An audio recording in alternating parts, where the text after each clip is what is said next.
अस्मद्गुरु परमगुरून्यतिवरपूर्णो सयामुनं रामं पद्माक्षनाथषडजित्सेनेशरमारमापतीन् वन्दे वन्दे बृन्दावनचरं वल्लवीजनवल्लभं जयन्ती सम्भवं धाम वैजयन्ती विभूषणं श्रीमान् वेङ्कटनाथार्य कवितार्किककेसरी वेदान्ताचार्यवर्यो मे सन्निधत्तां सदा हृदि नमो रामानुजार्याय वेदान्तार्थप्रदायिने आत्रेयपद्मनाभार्यसुताय गुणशालिने रामानुजदयापात्रं ज्ञानवैराग्यभूषणं श्रीमद्वेङ्कटनाथार्यं वन्दे வேதாந்ததேசிகம்.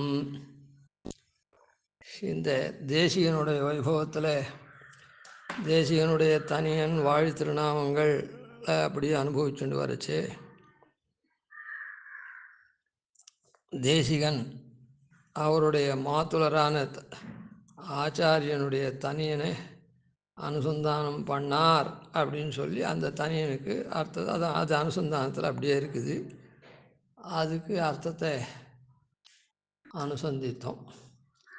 அதுக்கு மேல் தனியன் அந்த வாழி திருநாம கோஷ்டியில் ராமானுஜதயா பாத்திரம்னு அதை அனுபவிக்க ஆரம்பிக்கிறதுக்கு முன்னே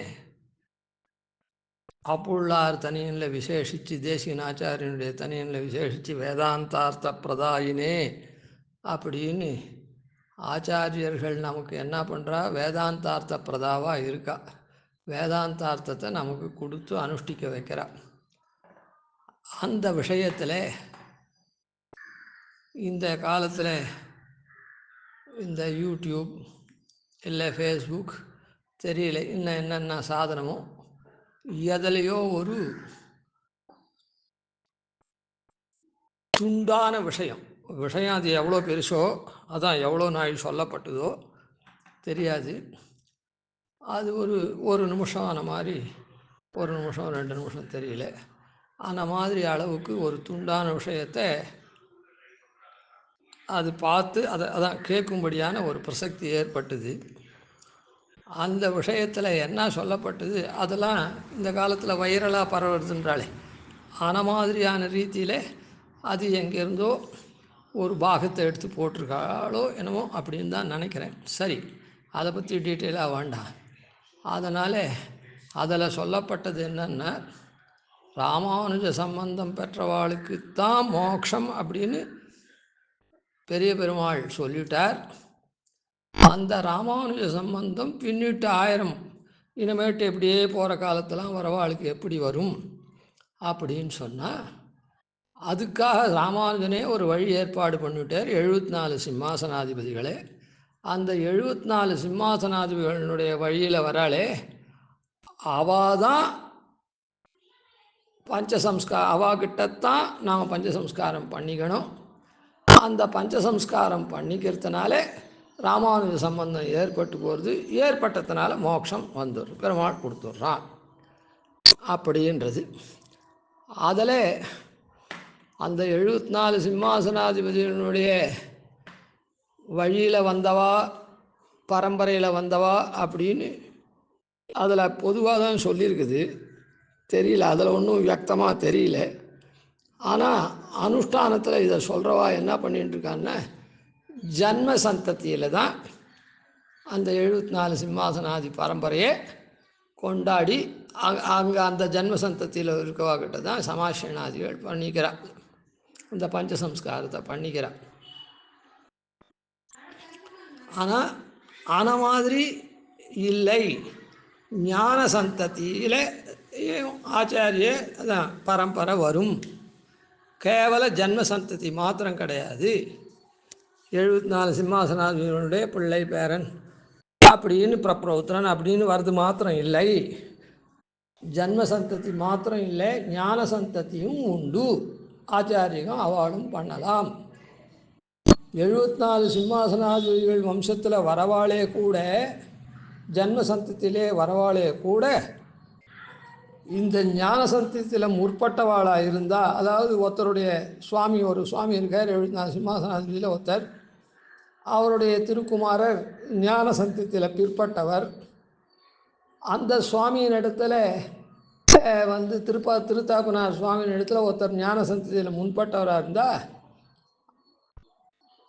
அந்த பிற்பட்டவராக ஞான சந்தத்தில் இருக்க திருக்குமாரர் இருக்காரே, அவர் தன்னுடைய தகப்பனார்கிட்ட எல்லாம் அன்வயிக்க முடியாத ஒரு சமயம் வாய்ச்சது வந்துடுத்துன்னா, அப்போ இந்த ஞான சந்தத்தில் முற்பட்டவர் அவருக்கு ஆச்சாரியனாக இருக்கலாம். அவர் வந்து அவருக்கு சிஷ்யனாக இருக்கணும். சிஷ்யனாக இருந்து இதெல்லாம் தெரிஞ்சுக்கலாம், எல்லாத்தையும் இது பண்ணலாம் அப்படின்னு சொல்லியிருக்குது. ஆனால் அங்கே அந்த அடியன் கேட்டவரையில் அதில் வந்து ஜென்மசந்தத்தின்னு இல்லைன்னா கூட அந்த பரம்பரை அப்படின்னு சொல்லியிருந்தேன். அந்த பரம்பரைன்றது ரெண்டுத்துக்கும் உண்டு, ஞான சந்ததிக்கும் உண்டு, ஜென்மசந்ததிக்கும் உண்டு, கேவல ஜென்மசந்ததிக்கு இல்லை அப்படின்றதையும் பார்த்தோம். அதுக்கப்புறம் இந்த பஞ்சசம்ஸ்காரம் பண்ணிட்டாலே அந்த சம்பந்தம் ஏற்பட்டு போகிறது, உடனே மோட்சம் நமக்கு சித்தம் அப்படின்னு சொன்ன விஷயத்தில் தான் பஞ்சசம்ஸ்காரம் மோட்ச உபாயம் அன்று அப்படின்றத நேற்று முடித்தோம். சரி, இப்படி பிரசித்தமாக இதுக்கு மேலே வேதாந்தார்த்த பிரதான்னு அவள் இருக்காள் ஆச்சாரியால் என்னன்னா, ரெண்டு இந்த பஞ்சசம்ஸ்காரமும் பண்ணி வைக்கிறா, அதுக்கப்புறம் பரநியாசமும் பண்ணி வைக்கிறா அப்படின்னு ரெண்டு விஷயங்கள் நமக்கு இந்த ஆத்மோஜீவனத்துக்கு முக்கியமாக இந்த ஆத்மா தங்கியிருக்க இந்த சரீரத்துக்கு இங்குற்றைய காலங்களில் அது வைஷ்ணவத்துவமாக இருந்து பண்ணுறதுக்காக பஞ்சசம்ஸ்காரமும், அது அப்படியே அந்த ஆத்மா வந்து உஜ்ஜீவனமாகறதுக்கு இந்த சரீரத்தை விட்ட உடனே மோட்சம் போகிறதுக்கு பரநியாசமும் ஆச்சாரியால் ரெண்டு வேதாந்தார்த்த பிரதானம் நமக்கு ரெண்டு பண்ணுறா அப்படின்னு சொன்னான். அதில் ஒன்றை பார்த்தோம். இந்த ரெண்டாவது பரநியாசத்தை பார்க்கலாம். அதுக்கு முன்னே இதில் அப்படி சொல்கிறாளே, அந்த பஞ்சசம்ஸ்காரம் பண்ணிண்டாலே மோட்சம் அப்படின்னு சொல்கிறாளே அப்படின்னு, அப்போ அது அவ்வளோ தூரம் தப்பாக இருக்குமா அப்படின்னு எல்லாருக்கும் சந்தேகம் வரலாம். ஏன்னா கண்டோக்தியாக சொல்கிறா அப்படின்னு. அதனால் வந்து அதில் என்ன அது விஷயம் அப்படின்றத தெரிஞ்சுக்கணும். இப்போ இந்த இடத்துல கொஞ்சம் போகிறோம் ஊன்றி கவனிக்கணும். ரொம்ப வேதாந்த விஷயம் ஒன்றும் இல்லை. இது வேதாந்த விஷயம் இல்லைன்னா என்ன, ரொம்ப ககனமான வேதாந்த விஷயம் இல்லை, புரியறதுக்கு கஷ்டம் இல்லை, அது ரொம்ப சாமானியம்தான். ஆனால் மேம்போக்காக கேட்டால் மனசில் படாதுன்றதுக்காக கவனிக்கணும்னு சொன்னேன். அதாவது இப்போ இந்த மாதிரி சொல்கிறாளே, அந்த சொல்கிறவாள் எல்லாரும் எப்படியோ ஒன்றும் என்ன ஆயிடுத்து, இந்த பரசமர்ப்பணம் பண்ணினா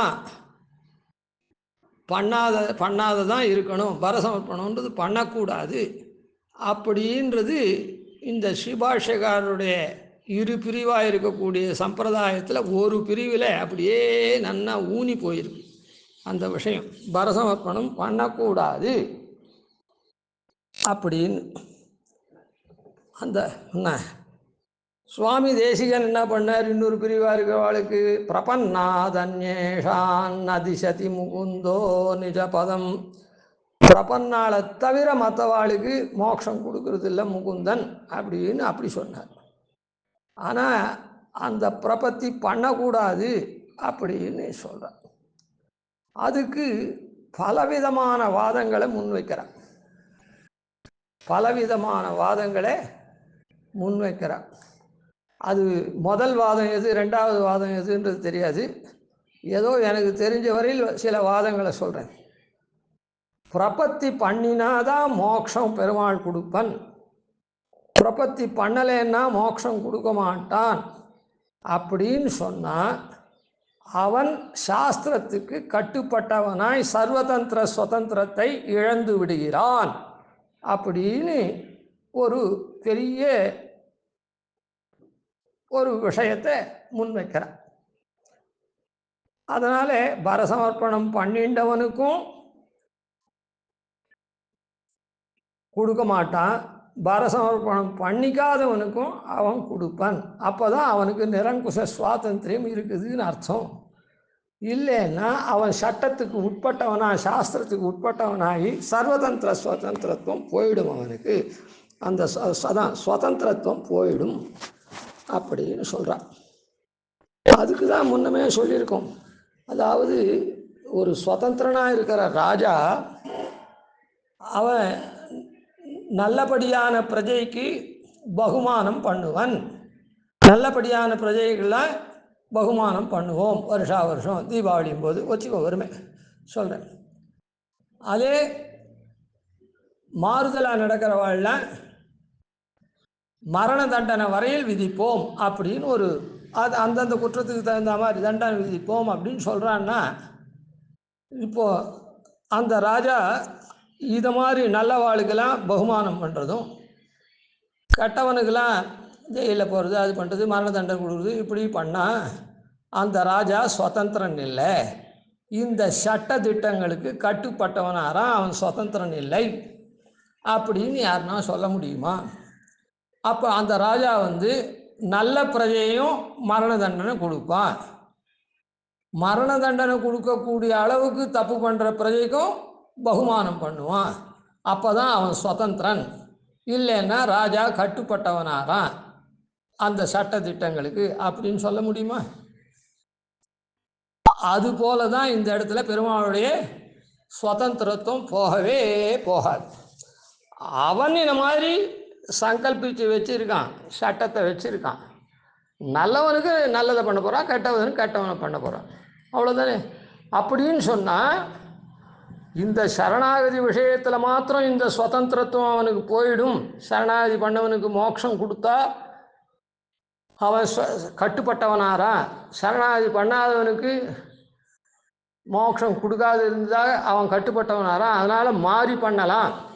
சரணாகதி பண்ணாதவனுக்கும் மோட்சம் கொடுக்கலாம், சரணாகதி பண்ணவனுக்கும் கொடுக்கக்கூடாது. அப்போ தான் அவனுடைய சுதந்திரத்துவம் நிற்கும்னு சொன்னால், ஏனைய சாஸ்திரங்கள் இருக்கு, தர்மசாஸ்திரங்கள் யார் யார் எப்படி நடக்கணும் அப்படின்னும், இல்லை இன்னென்ன பலனை கருதி இன்னென்ன யாகங்கள் பண்ணி இன்னென்ன காரியங்கள் பண்ணி அப்படின்லாம் சொல்கிற சாஸ்திரம் இருக்குதே. பலார்த்திகள் பண்ண வேண்டிய கர்மாவெல்லாம் விதிக்கக்கூடிய சாஸ்திரம் இருக்க. அதுவும் தப்பு பண்ணாக்கா தப்பு பண்ணவனுக்கு என்னென்ன தண்டனை என்ன ஆழ்வார் சொல்கிற, வம்புலாம் கூந்தல் மனைவியை துறந்து பிறர் பொருள் தாரமென் இவற்றை நம்பினார் இறந்தால் நமந்தமர் பற்றி ஏற்றி வைத்து எரியழுகின்ற செம்பினால் என்ன பாவையை பாவி தழுவன மொழிவதற்கஞ்சி அப்படின்னு. அதுக்கப்புறம் கடும் சொலார் கடியார் காலனார் தமரால் படு இடும்பையால் அடற்புண்டு இடுமினோ துற்றென்னு இறந்தவர்க்கு இல்லையே என்று நெடுஞ்சொலால் மறுத்த நீசனே நந்தோ நினைக்கிலேன் வினைப்பயன் தன்னை கடும் சொலார் கடியார் காலனார் தமரால் படுவதோர் கொடுமிரை கஞ்சி நடுங்கினான் திருவடி அடைந்தேன். அப்போ இறந்தவர்க்கு இல்லையே என்று நெடுஞ்சொலால் மறுத்த நீசனா இருந்தா கூட இவனுக்கு யமபடாள், ஏன்னா யமபடாள் உள்ளே அந்தர்யாமி இருந்து அதெல்லாம் யாரும் மறுக்கலையே. ஸ்ரீபாஷ்யக்காரர் சித்தாந்தத்தில் வரவா இல்லை, எல்லாருக்கும் அகம் சர்வயஜானாம் போக்தாச்ச பிரபுரேவச்சா, நான் தான் எல்லா கர்மாக்கள்லையும் ஆராதிக்கிறவனா இருந்து அதை பலனும் நான் அந்தந்த தேவதா துவாரா ஆராதிக்கப்பட்டு அந்தந்த தேவதா துவாரா நான் தான் பலன் தரேன் அப்படின்னு சொல்கிறானே. அத்தை யாருமே மறுக்கலை. எல்லாரும் ஸ்ரீபாஷ்யக்காரர் சிஷ்யா திருவடி எல்லாரும் ஒத்துக்கிறார். அப்போது இல்லை, இறந்தவர்க்கு இல்லையே என்று நெடுஞ்சொலால் மறுத்த நீசனையும் யமபடன் தொந்தரவு பண்ண மாட்டான். அப்படி தொந்தரவு பண்ணான்னா பெருமாளுடைய சுதந்திரம் போயிடுறது. டேய் அவன் இந்த மாதிரி பண்ணியிருக்கான், அவனை நீ மிரட்டி உருட்டி எல்லாம் நரகத்தில் போட்டு நலி அப்படின்னு பெருமாள் அவன் உள்ள நின்று நியமிப்பானா? நியமிச்சான்னா என்ன ஆகுது? சாஸ்திரப்படி அவன் இருக்கான், கட்டுப்பட்டவன் ஆகிடுறான் பெருமாள். அதே மாதிரி பரதார கமனம் பண்ணினவனே எரி எழுகின்ற செம்பினால் என்ன பாவியை பாவி தழுவன மொழி மொழிவதற்கஞ்சி அப்படிலாம் சொல்லுவான்றதுக்கு அஞ்சி நடுங்கினான் வந்து திருவடி அடைந்தேன்னு சொல்கிறாளே. அப்போது அவன் என்னடா ஒரு அங்கே வந்து அவனுக்கு கிடைச்சது ஒருத்தர் தானே, 2 பேர் தானே பரதாரம், இங்கே 10 பேராக கூட அனுபவிக்கிட்டோம் அப்படின்னு பெருமாள் சொன்னாதான் சுதந்திரனாக இருக்கான்னு அர்த்தம். இல்லைன்னா செப்பினால் என்ன பாவியை செப்பு பதுமையை காய்ச்சி அவனுக்கு தழுவுன்னு சொன்னேன்னா பெருமாள் அந்த மாதிரி சொல்ல வச்சான்னா அவன் சட்டத்துக்கு கட்டுப்பட்டவன் ஆகிடுவான். அதனால் அவன் சுதந்திரன்னா அந்த மாதிரி பண்ணாது. யார் பரதார கமனம் பண்ணாத ஸ்வஸ்திரியோட கூட அப்படியே நன்னா ஒழுங்காக இருக்கானோ அவனெல்லாம் செம்புனாலே என்ன பாவியே தழுவ சொல்லு, அப்போ தான் என்னுடைய சுதந்திரத்துவம் நிற்கும் அப்படின்னு பெருமாள் சொல்லணும்.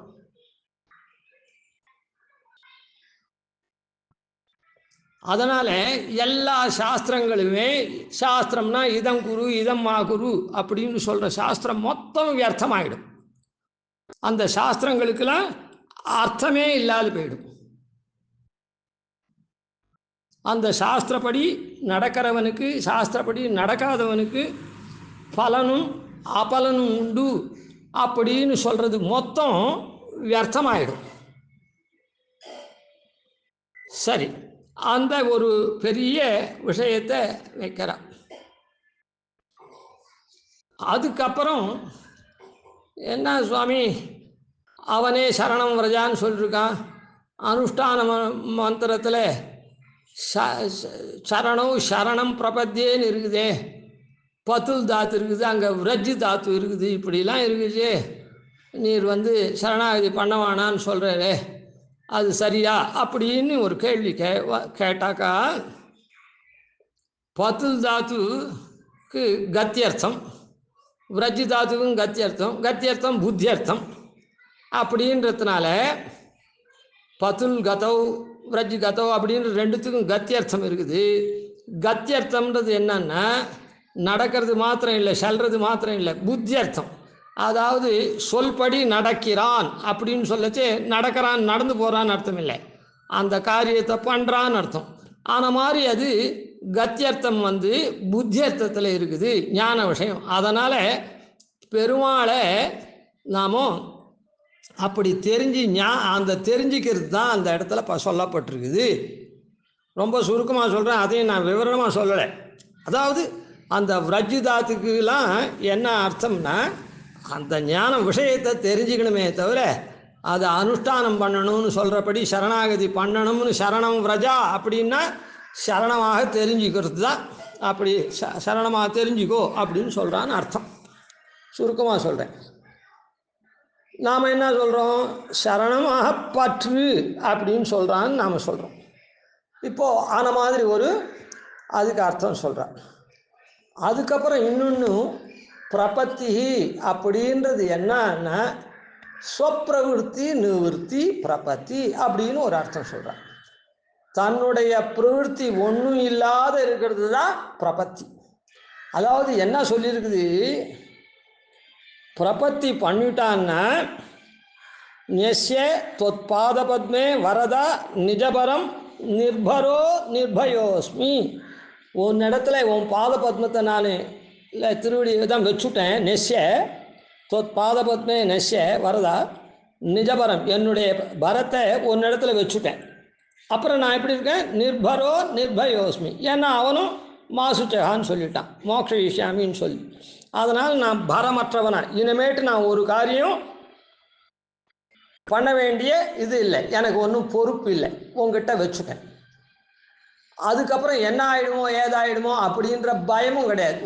ஒன்னிடத்துல வச்சுட்டதுனால நீ சர்வசக்தன் சொன்னபடி நீ பண்ண போகிற.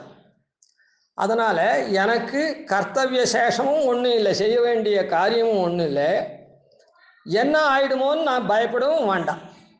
ஏன்னா நீ வரம் தரக்கூடியவனாக இருக்க ஒன்னிடத்தில் நான் வச்சுட்டதுனால என்னுடைய பரத்தை அப்படின்னு அந்த மோக்ஷார்த்தத்துக்காக நாம் எதையுமே பண்ணக்கூடாது அப்படின்னு சொல்லியிருக்குது. அதாவது மோக்ஷார்த்த பிரபத்தி பண்ணினவன் தத் பலனுக்காக அந்த மோக்ஷார்த்தத்துக்காக திருப்பி எதுவும் பண்ண வேண்டாம், வாய் மூடிட்டு இருக்க வேண்டியது தான். நாம் பண்ணுற சந்தியாவந்தனம் திருவாராயணம் அது இது எல்லாம் நாம் மனுஷனாக இருக்கோம், சாப்பிட்ணும் திருவாராயணம் பண்ணணும், பிராமணனாக இருக்கும் சந்தியாவந்தனம் பண்ணணும், இதுக்காக தான் பண்ணணுமே தவிர புருஷனாக இருக்கும் வேஷ்டி கொடுத்துக்கணும், ஸ்ரீயாக இருக்கும் புடவை கொடுத்துக்கணும் அப்படின்ற மாதிரி தான் இந்த காரியம் பண்ணணுமே தவிர நான் பரநியாசம் பண்ணிட்டேன் இனிமேட்டு நான் வந்து ஆடு மாடு மாதிரி போகிறேன்னு வஸ்திரமே இல்லாத போகலாமா? அதெல்லாம் எப்படியோ அது மாதிரி இந்த கர்மாக்கள்லாம் எப்படி வஸ்திரம் வேணுமோ, அந்த வஸ்திரத்தில் ஆண் பெண்ணுக்கு பாகுபாடான வஸ்திரம் எப்படி வேணுமோ, அதே மாதிரி நம்முடைய உடம்புக்கு தகுந்த மாதிரி ஆகாரங்கள்லாம் எப்படி வேணுமோ, அதுக்கெல்லாம் நாம் எப்படி சாஸ்திரப்படி நடக்கணுமோ அதுபோல தான் வர்ணாசிரம தர்மங்கள், சந்தியாவந்தனம், சார்தாதிகள், அது இது எல்லாம் பண்ணணுமே தவிர ஐயோ நாம் சரணாகதி பண்ணிட்டோம் இனிமேட்டு நாம் மோட்சத்துக்காக நாம் சார்த்தம் பண்ணுறோம், மோட்சத்துக்காக சரணாகதி அதான் சந்தியாவந்தனம் பண்ணுறோம் அப்படின்னு எதுவும் பண்ண வேண்டாம். கோவிலுக்கு அதுக்காக போகிறோம் அப்படின்னு எதுவும் பண்ண வேண்டாம். என்ன பண்ணிவிட்டா மொத்தமாகவே அந்த சரணாகதியேவும் பண்ண வேண்டாம் அப்படின்னு அதான் பிரபத்தின்றதுக்கு ஸ்வப்பிரவருத்தி நிவர்த்தி, தன்னுடைய பிரவருத்தியிலேருந்து நிவர்த்தி இருக்கிறது தான் பிரபத்தின்னு அப்படி மொத்தம் அந்த சரணாகதிக்கும் சேர்த்துட்டா. சரணாகதனாகப்பட்டவன் அதுக்கப்புறம் இந்த மோட்சத்துக்காக எதுவும் பண்ண வேணாம் அப்படின்னு சொல்கிற ஒரு விஷயத்தை அந்த சரணாகதியும் சேர்த்து அப்படி பண்ணிவிட்டான். ஏன்னா இந்த சரணாகதி பண்ண வேண்டான்லாம் இருக்குதோ இல்லை, இந்த மாதிரி இப்போ கீழே 2 சொன்னது இந்த மாதிரினால அந்த சங்கை கொள்கிறான், அதான் பிரபத்தி பண்ணக்கூடாதுன்னு சொல்கிறான். அதனால் இந்த பஞ்சசம்ஸ்காரமே மோட்சம் கொடுக்கறது அப்படின்னு சொல்கிறா. அது வஸ்துஸ்திதியில் இல்லை, அது மற்றவர்களை வஞ்சனை பண்ணக்கூடிய வார்த்தை. மற்றவர்கள்னா என்ன, அதாவது இப்போது இன்னொரு சாராராக இருக்கக்கூடிய தேசிய சம்பிரதாயத்தாலே வஞ்சனை பண்ணக்கூடிய வார்த்தை அது. இதை நாளைக்கு தொடருவோம். கவிதார்க்கிக சிம்ஹாய கல்யாண குணசாலினே ஸ்ரீமதே வெங்கடேஷாய வேதாந்த குரவே நமः. ஆதிவன்ஷடகோபாதீனிதிவர்யான் பஜே நிஷம் ஸ்ரீரங்கபூர்வஷடித்யதீசானபதாஸ்ரயம் ஸ்ரீவத்சவம்சதிலகம் வந்தே ஸ்ரீகிருஷ்ணதேசிகம்.